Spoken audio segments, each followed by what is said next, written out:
Hello everybody, welcome back to WorldComEdy's Easy-Story-House series. How are you today? My name is Brian Stuart.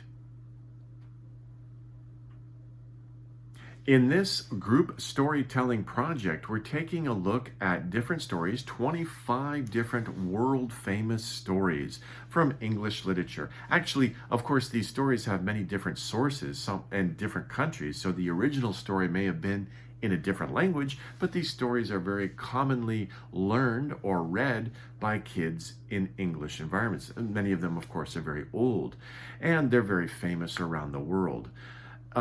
In this group storytelling project, the kids will take part of the story and they will read it from the book or from memory, which is a great way to practice. It's a great way to learn new vocabulary and to practice that vocabulary in commonly used expressions. Of course, all the stories are presented in easy to understand English and at a good level for the students to manage.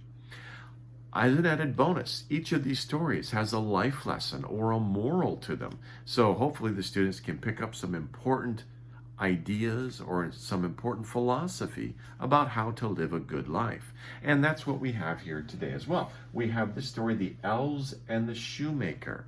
Now this is an interesting story. It's about a shoemaker who gets some help from some magical elves. The shoemaker is very poor and he's not sure how he's going to continue to be able to support himself and his wife.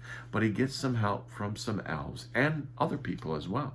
And the moral of this story, of course, is to always try to do better and always be thankful for the assistance that other people give us. And that's a very good lesson to learn. Well, let's find out what happens with the shoemaker and how is this lesson learned. Let's take a look.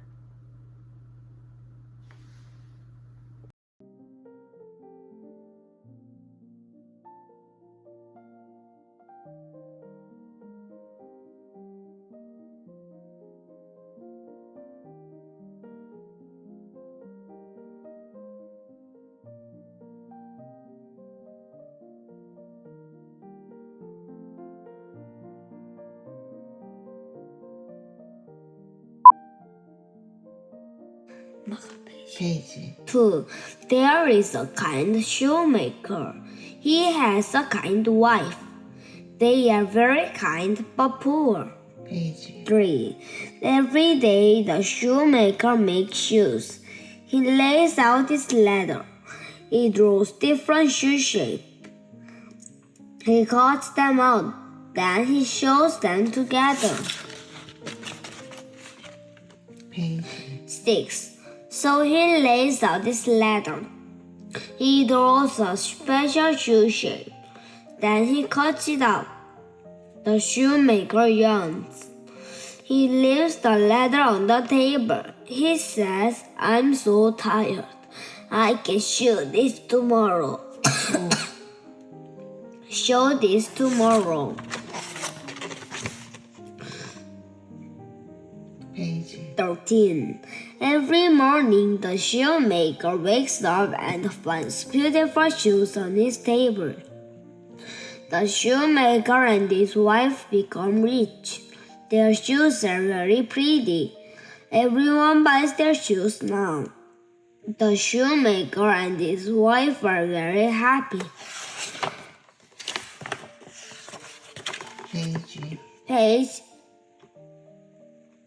Page 17.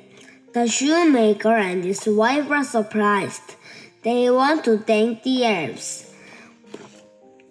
The shoemaker says, "How can we thank our two helpers?" His wife says, "Let's make them some nice clothes." The wife makes little shoes for the elves. The shoemaker makes 2 little pairs of shoes. Page 19. The elves dance outside and down the street. The shoemaker and his wife smile. Their magic helpers are gone, but now they can make pretty shoes too.